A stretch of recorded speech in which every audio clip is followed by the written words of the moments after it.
अस्सलामुअलैकुम वरहमतुल्लाहि वबरकातुहू। मेरे दोस्तों, कैसे हैं आप लोग। मैं उम्मीद करता हूँ आप लोग खैर व आफियत के साथ होंगे। अल्लाह तबारक व तआला आपकी तमाम परेशानियाँ दूर फरमाए।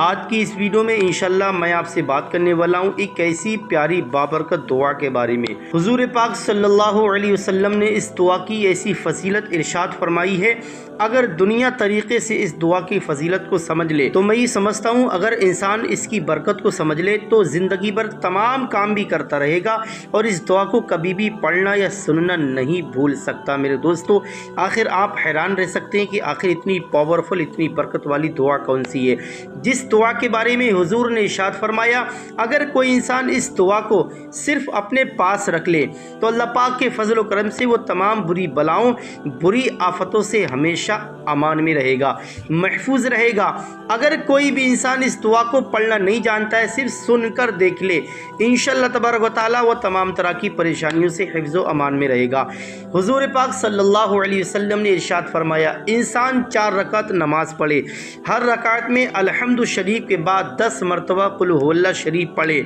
और फिर अल्लाह की बारगाह में हाथों को उठा करके दुआ करे, इंशाअल्लाह तबारक व तआला कैसी भी जायज़ उसकी दुआ, कैसा भी मकसद जायज़ होगा, उसकी वो दुआ ज़रूर अल्लाह की बारगाह में कबूल होगी। अगर कोई इंसान इस दुआ को अपनी ज़िंदगी में सिर्फ कुछ दिनों तक सुनने या पढ़ने का माहौल बना ले तो मिट्टी पर हाथ रखेगा सोना हो जाएगा। जो भी जायज़ दुआ हाथ उठा करके अल्लाह की बारगाह में कबूल कर ले, अल्लाह पाक उसके हाथों में, उसकी ज़बान में ऐसा असर पैदा फरमाएगा, उसे कहीं भी ठोकर खाने की ज़रूरत नहीं पड़ेगी। बस नमाजों से मोहब्बत करे, इस दुआ की सुनने की आदत बना ले। कम से कम इस दुआ को इंसान 3 बार ज़िंदगी में सुनने की आदत बना ले।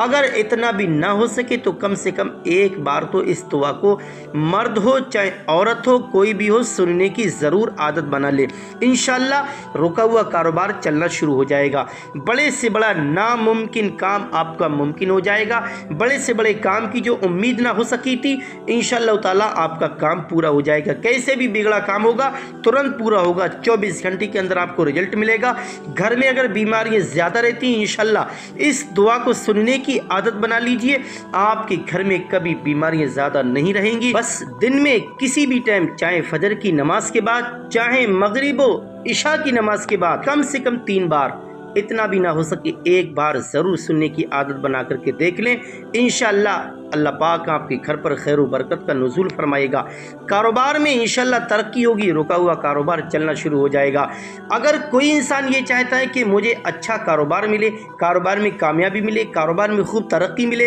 रोज़गार अच्छा मिले, बस कम से कम 3 मरतबा सुनने की आदत बनाइए। अल्लाह पाक आपका घर बरकतों का गहवारा बनाएगा। आप जिस कारोबार पर हाथ रखेंगे इंशाअल्लाह आपको कामयाबी ज़रूर मिलेगी। तो मेरे दोस्तों, आइए दिल लगाकर उसी दुआ की ज़रा तिलावत भी सुन लेते हैं, लेकिन उससे पहले चैनल को सब्सक्राइब कर लें, वीडियो को लाइक कर दें और इस वीडियो को सदक़े जारिया समझकर तमाम लोगों में ज़रूर शेयर कीजिए। अब आइए दिल लगाकर सुन लीजिए इसी दुआ की तिलावत। सल्लल्लाहु अला मुहम्मद सल्लल्लाहु अलैहि वसल्लम, सलातो व सलाम अलैका या रसूलल्लाह सल्लल्लाहु अलैहि वसल्लम। अल्लाहुम्मा इन्नी अस्अलुका बिअस्माइकल हुस्ना बिहक़्क़िका या अल्लाह या रहमान वर्रहमान अलल अर्श इस्तवा या रहीम व कान अल्लाहु गफूरर रहीमा या मालिक मालिक यौमिद्दीन या क़हार लिमनिल मुल्कुल यौम लिल्लाहिल वाहिदिल क़हार या क़ुद्दूस वल मलिकुल क़ुद्दूस या सलाम वस्सलामुल मुमिन या मुहैमिन वल मुहैमिनुल अज़ीज़ या जब्बार अल जब्बार अल मुतकब्बिर या अज़ीज़ व कान अल्लाहु अज़ीज़न हकीमा या खालिक़ फ़तबारकल्लाहु हसनुल ख़ालिक़ीन या बारि वल ख़ालिक़ुल बारि या मुसव्विर वल्लज़ी युसव्विरुकुम फ़िल अरहाम कैफ़ यशाअ ला इलाहा इल्ला हुवल अज़ीज़ुल हकीम या अव्वल या आखिर हुवल अव्वल वल आखिर या ज़ाहिर या बातिन वल ज़ाहिरुल बातिन या शकूर इन्ना रब्बना लगफूरुन शकूर या गफूर व कान अल्लाहु गफूरर रहीमा يا ودود وهو الغفور الودود، يا قاهر وهو القاهر فوق عباده، يا حليم وكان الله شكور حليم، يا خالق هو الخلاق العليم، يا نور والله نور السماوات والأرض، يا باسط إن الله يبسط الرزق لمن يشاء من عباده ويقدر، يا قائم قائما بالقسط، لا إله إلا هو العزيز الحكيم، يا حي والله لا إله إلا هو الحي القيوم، يا سميع فسيكفيك والله وهو السميع العليم، يا بصير إن الله بصير بالعباد، يا علي وهو العلي العظيم، يا حكيم وكان الله عزيزا حكيما، يا قادر قل هو القادر على أن يبعث عليكم عذابا، يا رحيم إن ربكم لرؤوف رحيم، يا لطيف إن ربي لطيف لمن يشاء، يا خبير إن الله كان عليما خبيرا، يا قريب إن ربي قريب مجيب، يا باعث إن الله يبعث من في القبور، يا رازق وهو خير الرازقين، يا وارث ولله ميراث السماوات والأرض، يا قوي إن الله لقوي عزيز، يا شهيد والله على كل شيء شهيد، يا مبدئ إنه هو يبدئ ويعيد، يا تواب إن الله تواب حكيم، يا ذا الجلال والإكرام، يا وهاب إنك أنت الوهاب،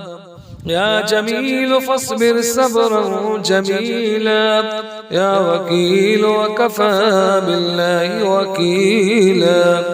يا كافي وكفى الله المؤمنين القتال، يا ولي وهو الولي الحميد، يا رب فتبارك الله رب العالمين، يا غني والله الغني وأنتم الفقراء، يا محسن والله يحب المحسنين،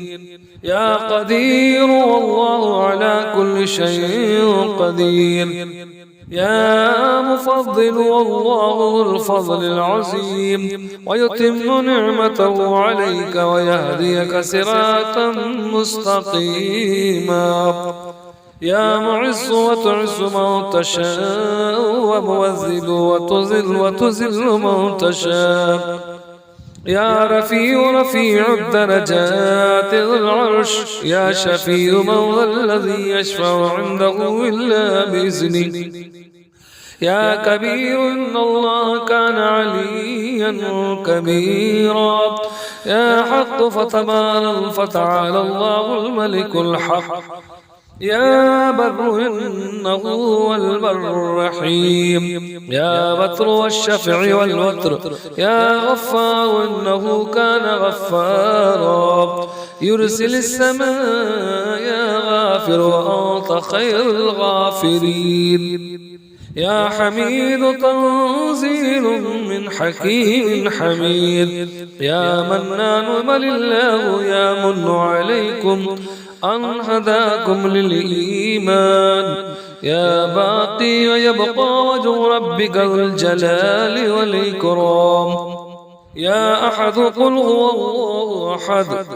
يا متين إن الله هو الرزاق ذو القوة المتين، يا هادي إن الله يهدي من يشاء، يا بديع السماوات والأرض، عالم الغيب والشهادة، يا فتاح والفتاح العليم،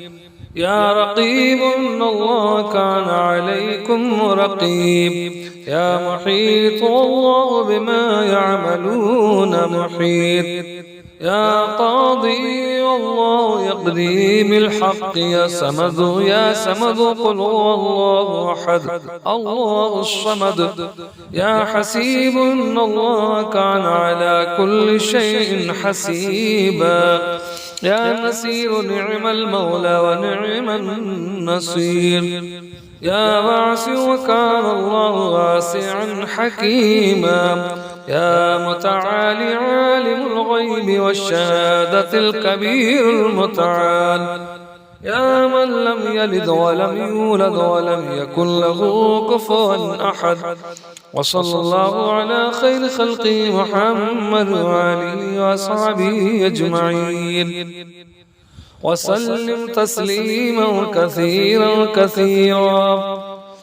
يا ولي الإسلام وآله مسكنا بالإسلام وثبتنا على الإيمان حتى نلقى بك وأنت عنا راض غير غضبان يا الله يا رحمن يا رحيم لا إله إلا الله الحليم الكريم سبحان الله رب السماوات السبع ورب العرش والحمد لله رب العالمين كما هو أهله بارك في الموت وفينا بعد الموت اللهم عافني في بدني اللهم عافني في سمعي اللهم عافني في بصري لا إله إلا أنت سبحانك إني كنت من الظالمين وصلى الله على خير خلقه محمد وآله وأصحابه أجمعين برحمتك يا أرحم الراحمين صلى الله على محمد صلى الله عليه وسلم صلاة وسلام عليك يا رسول الله صلى الله عليه وسلم.